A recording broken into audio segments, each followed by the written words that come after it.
I would say Los Angeles Lakers and the Celtics are the two big basketball franchises. Yeah, fair, absolutely fair. And maybe in the who in the NFL? It's probably Cowboys. Cowboys, 100%. Okay, hockey. It's got to be. Don't tell me.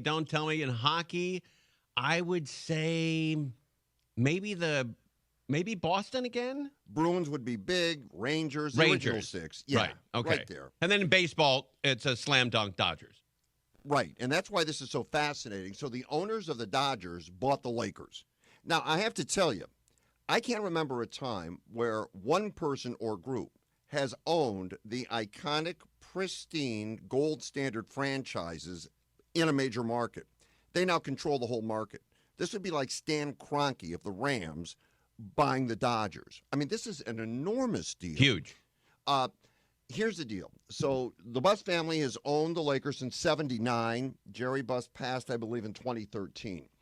They're a mom and pop shop. They're a family-run and owned, operated business. And that's not the way it works in pro sports today. You're not capitalized enough. You don't have enough money. You don't have enough cash flow.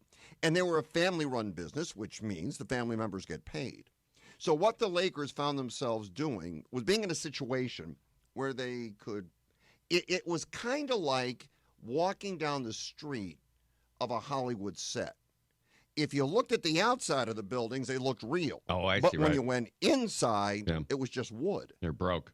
Yeah, you know what I mean? Right. So that's what was happening with the Lakers. And if they had not secured the deal with Sportsnet LA some years back, they would have had to sell the team. Wow, is that right? Yeah, because that pays them $150 million a year. What fans don't understand, Tim, is when you watch a team, you see the players on the court. And you go, well, they have this money from their television deal, and look, they can pay the players.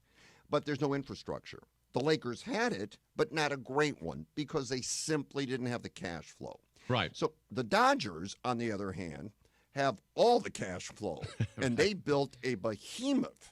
I mean, they are a machine. They are the gold standard of professional sports. Right.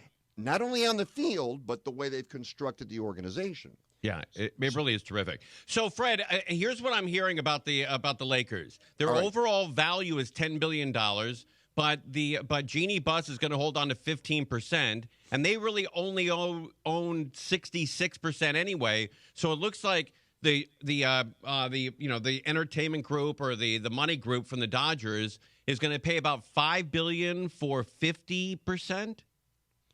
Well, you could make that argument. Here's what I believe. So the reason they're holding on to 15% for now is because you cannot be a league governor if you don't own at least 15% Oh, I of the see. team. Okay. So that's why they're holding on to that for now.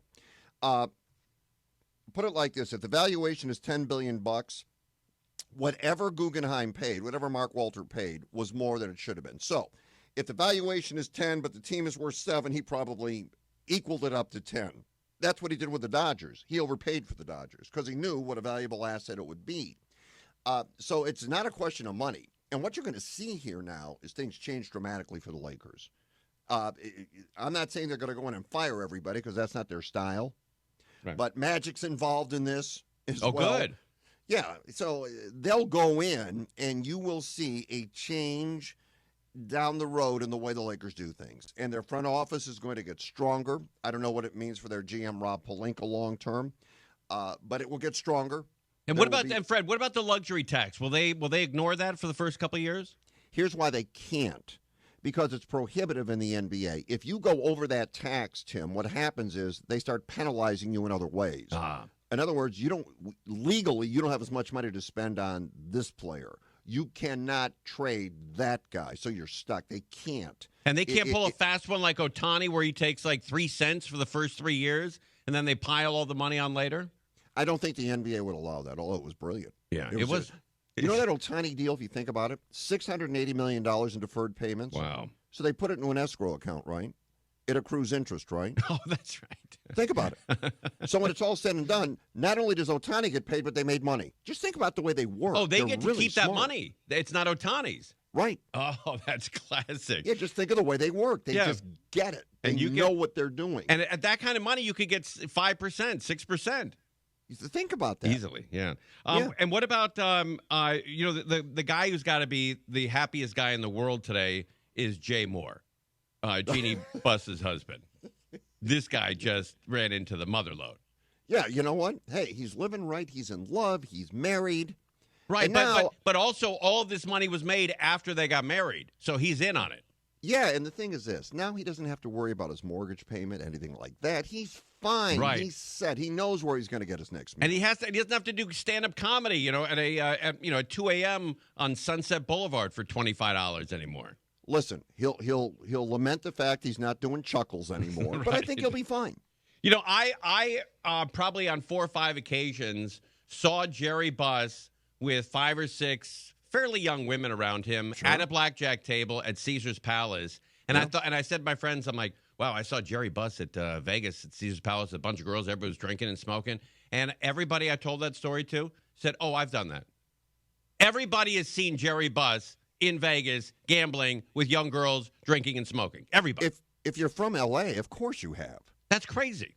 That was his life. And by the way, Jerry Buss, nicest guy in the world. He was the best guy in the world. I am serious. He was such a good guy.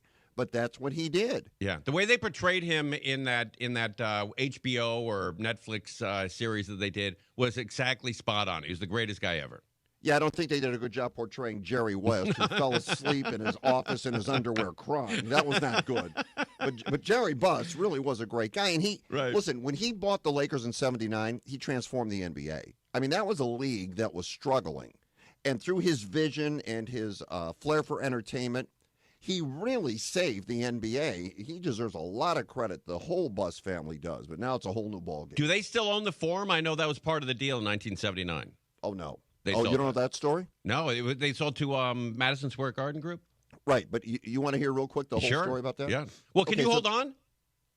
Yes, Tim, but I got to go soon. Well, where are you going? What are you doing? Well, you and Fritz doing something tonight? No, all right, I'll stay. Okay, all right, hold on one sec. All right, Fred Roggin is with us. We are talking about the Lakers selling for $10 billion. That's the value, $10 billion. And you heard it first right here on KFI from myself and Fritz Colvin. Fred Roggin, sorry. Hey, I said it too. I said it too. I got so close. All right, more now. Crozier's out. I don't know what he's doing, but Heather Brooker's here. What's going on? All right, here.